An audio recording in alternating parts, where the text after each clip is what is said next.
Nduk, Yan, Nduk, Yan. Gusti. Nduk, Yan.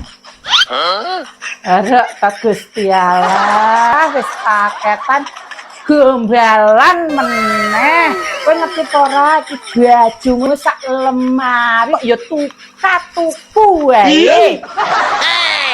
Mbok dadi wong wedok ki sing pinter ngecakke dhuwit ya, golek dhuwit ki angel.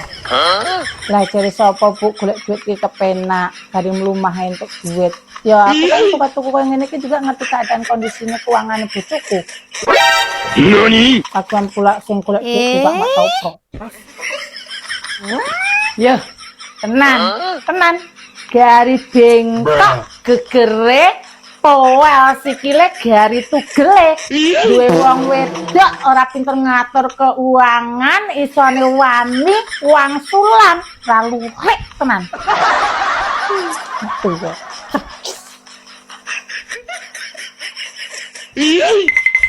Besar tak mau. Ojo kurpokat-paket tukuni gombalan wae. Dadi wong wedok ki sing hemat san, iso ngatur keuangan. Dadi wong wedok ki dicontoh kaya Bu iki lho san. Cukup dasteran duwite diklumpukke ben iso tuku omah. Tapi kok wis ngene Bu. Bojoku kan gak pinter ngumpulke duit kayak Bu sing pinter ngumpulke duit. Ya wis, Bu seno kok kemah aku. Bombas side eye. Gusti Allah, ora lurek padha wae lanang wedok tunggu untuk tutup.